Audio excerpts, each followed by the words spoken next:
Setiap hari di kampus dipenuhi oleh langkah para mahasiswa yang datang dengan mimpi dan harapan untuk masa depan. Langkah-langkah itu membawa semangat untuk belajar, berkembang, serta mempersiapkan diri menghadapi berbagai tantangan kehidupan di masa yang akan datang. Bagi banyak orang, kampus menjadi tempat untuk menemukan jati diri, memperluas wawasan, serta membangun masa depan yang lebih baik.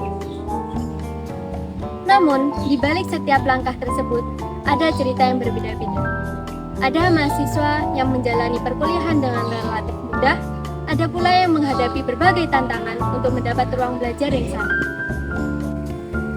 Tantangan tersebut dapat diperoleh dalam berbagai hal, baik dalam keterbatasan akses, kondisi fisik, maupun hambatan dalam memperoleh kesempatan belajar yang setara. Disinilah makna pendidikan yang sesungguhnya hadir. Pendidikan seharusnya menjadi ruang yang terbuka bagi siapa saja tanpa memandang latar belakang, kemampuan, ataupun perbedaan yang dimiliki. Setiap individu memiliki hak yang sama untuk memperoleh pendidikan yang layak serta kesempatan yang adil untuk mengembangkan potensi dirinya. Nah, pendidikan luar sekolah sendiri hadir dalam bentuk pendidikan yang fleksibel, adaptif, dan juga berorientasi pada kebutuhan masyarakatnya. Melalui berbagai program dan pendekatan yang humanis, pendidikan luar sekolah juga berupaya memberikan kesempatan belajar bagi setiap individu yang mungkin menghadapi berbagai keterbatasan dalam sistem pendidikan formalnya. Pendekatan pendidikan bukan hanya kelompok tertentu saja, melainkan hak bagi seluruh lapisan masyarakat. Oleh karena itu, pendidikan inklusif merupakan salah satu nilai penting ya dalam pembelajaran menghargai keberagaman. Komitmen terhadap pendidikan inklusif juga tercermin di Universitas Negeri Surabaya yang dikenal sebagai salah satu kampus inklusif di Indonesia. UNESA terus berupaya menghadirkan lingkungan pendidikan yang ramah dan aksesibel bagi seluruh mahasiswa, termasuk mahasiswa dengan kebutuhan khusus.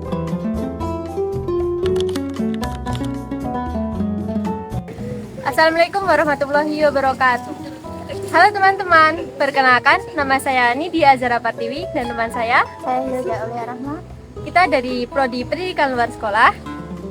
Tujuan kita wawancara hari ini adalah sebagai pemenuhan tugas mata kuliah pendidikan inklusif dengan tema kampanye kampus inklusif. Dan kita sekarang bersama. Halo teman-teman, perkenalkan nama saya Alun Paradis dari Prodi Pendidikan Luar Biasa Angkatan 2025. Nah, kalau boleh tahu kakaknya ini mengalami hambatan dalam segi apa? Jadi kalau saya sendiri punya hambatan dari segi fisik, yaitu saya tunadaksa, katanya tunadaksa upper tangan. Nah, saya juga memiliki hambatan di pendengaran, di mana telinga sebelah kanan saya itu nggak bisa dengar, tapi untuk yang kiri alhamdulillah dapat. Terus kalau boleh tahu itu udah dari lahir atau pernah ngalamin kecelakaan atau gimana? Oh, untuk kondisi saya sendiri, alhamdulillah semuanya dari lahir. Lalu sebagai mahasiswa dengan kondisi yang seperti itu, apa saja kendala atau tantangan yang biasanya kakak alami saat mengikuti perkuliahan atau menjalani aktivitas di lingkungan kampus? Kalau mungkin dari segi aktivitas itu atau perkuliahan kayaknya hampir nggak ada sih. Mungkin kadang kalau dari materi terlalu jauh itu sebenarnya nggak seberapa benar. Tapi untuk hambatan-hambatan lainnya kayaknya nggak ada.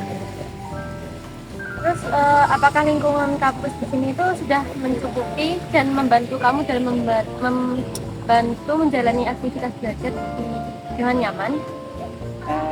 Bisa dibilang seperti itu. Tapi ya semuanya mesti ada plus-minusnya.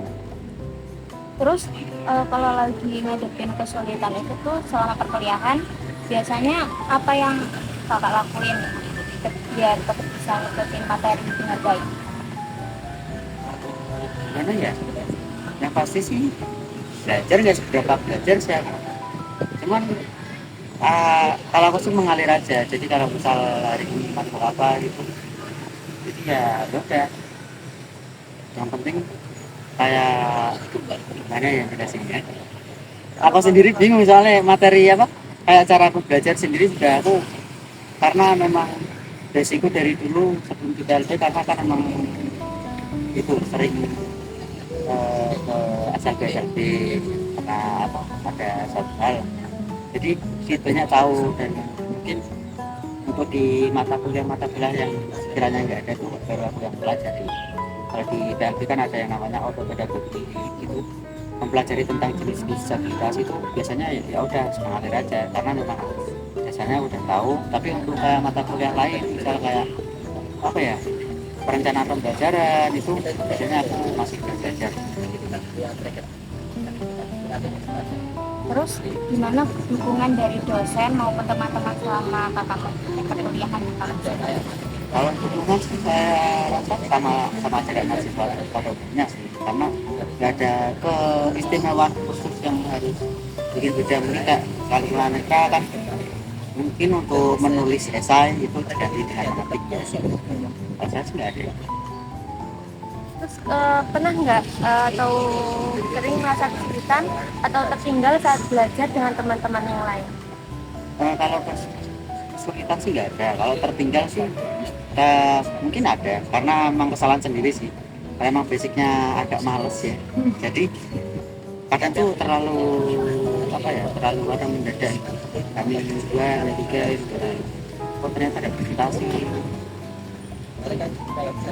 Untuk kakaknya, ada apa nggak sih harapan atau pesan untuk universitas ini atau di lingkungan masyarakat agar lebih memahami anak disabilitas atau seperti kakaknya disabilitas ini dalam pendidikan ini? Kalau dalam segi fakultas pendidikan sendiri, mungkin harapannya sih pendidikan inklusi di Indonesia bisa terlaksana secara menyeluruh, bukan cuma embel-embel. Karena memang kadang ada di beberapa sekolah itu bilangnya inklusif, tapi untuk teman-teman yang memiliki keterbatasan itu tidak memiliki akses, cuma disamaratakan aja. Harusnya karena mereka inklusif, jadi mereka bisa menyetarakan lah. Dan menyetarakan itu bukan berarti membedakan porsinya dikurangi, tapi diganti dengan porsi yang lain. Misal anak dengan hambatan tunanetra diganti dengan yang awalnya menulis jadi mengetik atau membaca.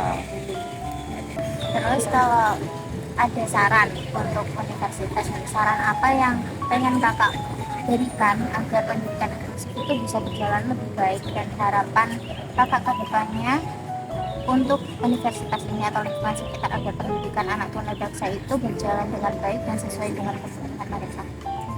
Mungkin ini spesifik tunadaksa nih, agak suka nih. Mungkin untuk fasilitas di kampus sendiri bisa ditingkatkan untuk teman-teman tunadaksa, terutama yang pakai kursi roda, karena kita tahu untuk akses sendiri teman-teman yang pakai kursi roda mungkin untuk di beberapa gedung banyak sih itu masih kurang aksesibel. Terus juga untuk parkiran khusus mahasiswa itu mungkin bisa lah untuk khusus disabilitas atau juga, karena ya nggak cuma saya sih sebenarnya, kadang kayak misal teman-teman yang lain yang mungkin tunarungu itu mereka kan kesulitan dalam komunikasi kan. Jadi kalau nggak ada parkir disabilitas sementara motornya itu kan mereka susah buat minta parkir. Baik, cukup sekian pertanyaan dari kami. Terima kasih atas waktunya dan mohon maaf dari kami kalau ada kesalahan kata. Dan terima kasih atas ketersediaannya untuk wawancara ini. Cukup sekian dari kami. Assalamualaikum warahmatullahi wabarakatuh.